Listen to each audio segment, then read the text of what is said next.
So you're thinking of moving to the Twin Cities? Well, today we're going to go over the top apps you need to download on your phone if you're thinking of moving to the Twin Cities market. These apps are going to make your life a heck of a lot easier if you're trying to get around the Twin Cities area. We're going to get into it right now.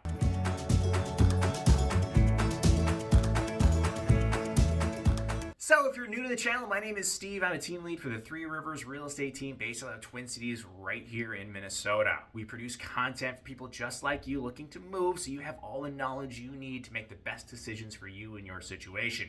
Today we're going to go over the top apps you need to download on your phone if you're thinking of moving to the Twin Cities area. Now, a lot of these apps you're not going to find out on the internet. You're not going to know this unless you're living right here in Minnesota. I'm going to tell you the ones that I use the most and the ones that are going to make your life a heck of a lot easier when you move here and you're living here day to day. Now, the first app you need to have is MPLS Parking app. So, if you're in the Twin Cities area and you're heading downtown Minneapolis, this is where the Target Center is, this is where Target Field is, and where US Bank Stadium is, where a lot of concert venues, sporting events, and some of our best restaurants are all downtown Minneapolis. So if you're moving to the area, you want to go down, you want to get some good food, or you want to check out a Twins or a T-Wolves game, you're gonna have to pay for parking. And in order to do that, you have to have this app right here. Let's dive into it. Nothing worse than heading downtown Minneapolis, trying to get somewhere, realizing you have to meter park, and not having the service to download this app. So if you're heading downtown, make sure you have this app on your phone. It's super easy to use. When you log in, you're right into Google Maps. And you can see right here, as you click the park app, you're gonna see where the meters are at. So when you figure out where you're at, where you've parked, click that area. It's gonna ask you where you're parking at. So when you're down there, when you park in a spot, it's gonna have a number associated with it. You're gonna click the number that you're at. You're gonna say your duration. Say we're going to be there for an hour. You're going to have a payment method loaded in there, and I took mine off for obvious reasons. You're going to proceed to checkout. You're going to go ahead, sign into the app, pay for your meter parking. And this is great too if you need to re-up your meter. It's really easy to do so when you have this in here. Maybe dinner's going a little bit longer, game's going into extra innings, something like that. Hop right back into the app. You can add time. Additionally, if you know you're going somewhere, you can use this little reserve tab on the lower side here too. This is mostly just for parking ramps, but you can get in there.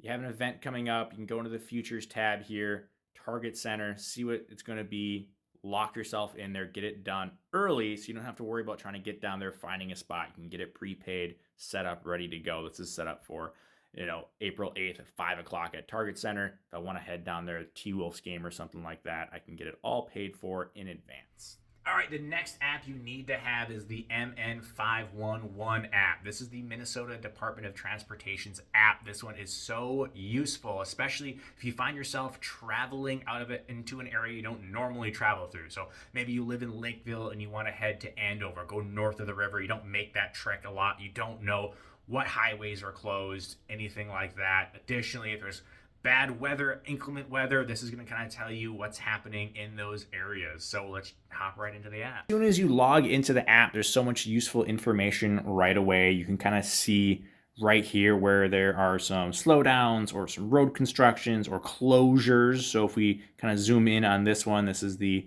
closure tab. You can see the bridge 65 going in downtown Minneapolis is closed. You can see how long it's closed for. So this is extremely useful. Again, if you're traveling to areas you don't normally go through, if you don't normally cross the river there, it's important to know what's open and what's closed. You can go into the layers tab here. There's a lot of different things that you can do within here. You can put weather warnings, weather stations, way stations if you're doing something crazy there. If you need a rest area, you can put all these things on there, and it's gonna pop up where all those types of things are. Obviously, we're in downtown. We're kind of in the heart of Minneapolis here, so there's not a whole lot of rest stations. But as we start zooming out, we'll start to see more stuff popping through, and you can see right there. Hey, there's a weather station right there. If that's interest for you, if you want to kind of see any of that stuff there within the legend. You can also get notifications right here. So there's no active notifications. If there was some type of weather going through there, something crazy happening, that's where that would pop up for you there. So this is super up to date, super great to know. Like I said, if you're traveling in areas that you don't normally travel through, it's good to know what is happening there. So if you're moving to Minnesota, odds are you want to spend a little bit of time outside. Our awesome nature is one of the reasons people love it here and want to spend time out there. So if you are one of those people, you need to have the All Trails app on your phone. It's such a cool app. It's going to look at any trails or parks near you. It's going to let you know their hours, what type of restrictions they have, if they allow dogs and whatnot.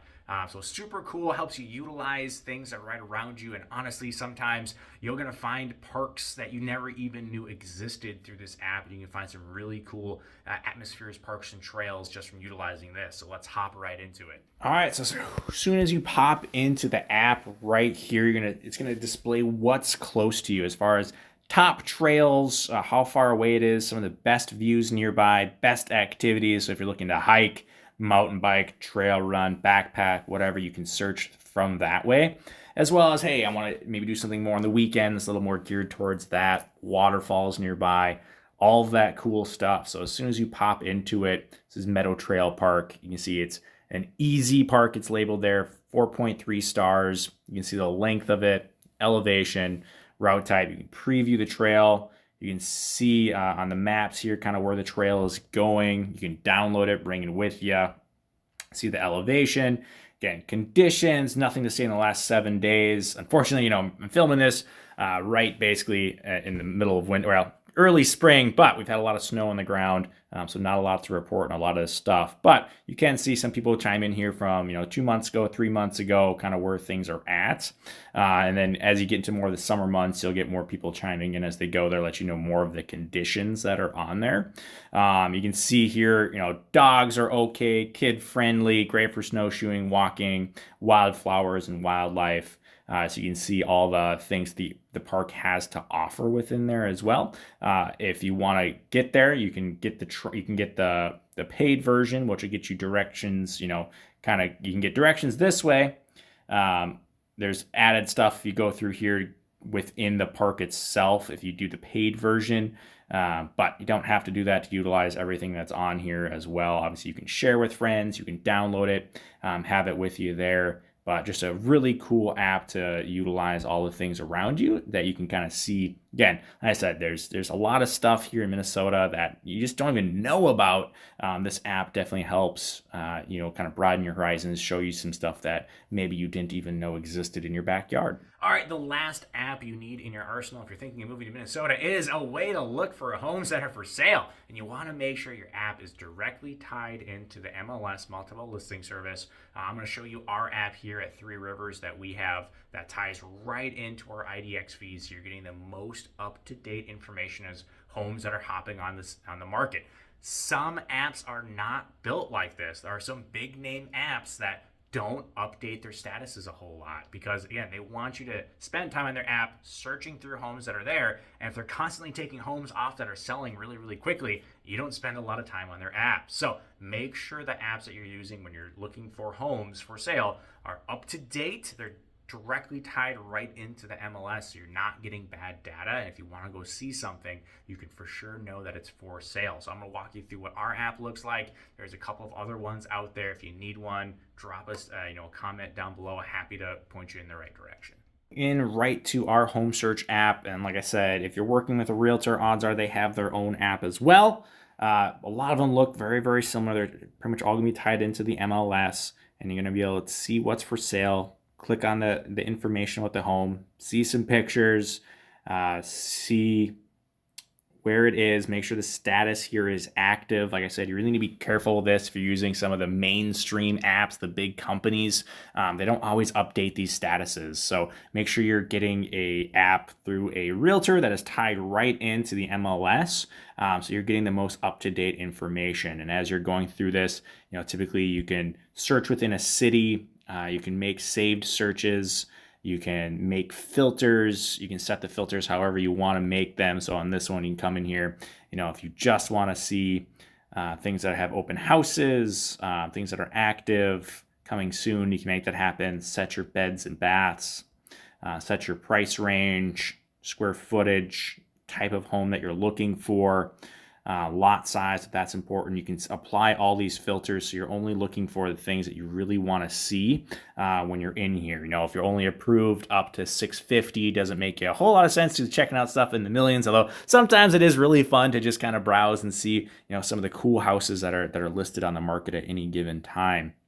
But make sure you have an app, like I said, that's up to date, that allows you to schedule showings in it. So I can go right in here, right through my Realtor app, request for a showing right in the app, goes right to me, so we can set that up very easily. You want a seamless process to do this. So make sure you have something here that's up to date, allows you to see what you're looking for, that allows you to filter what you're looking for, so you're not just getting bombarded with a whole bunch of homes that aren't applicable to you. All right, there you have it. Those are my top apps for living here in the Twin Cities. Now, there are a couple of other, kind of niche apps in there. Obviously, if you're a sports fan, the Minnesota Wild have their own app. If you're a Vikings fan, Minnesota Vikings have their own app, and those are very useful if you want team information, getting tickets, stuff like that. But just for your average day-to-day, getting around here, enjoying wilderness, enjoying what we have outside, spending some time downtown, those are the top apps that you need to have if you want to make it here in the Twin Cities region. So if you are living here already and you have some apps on your phone, what did I miss? What's your favorite app that you have on your phone that you utilize that is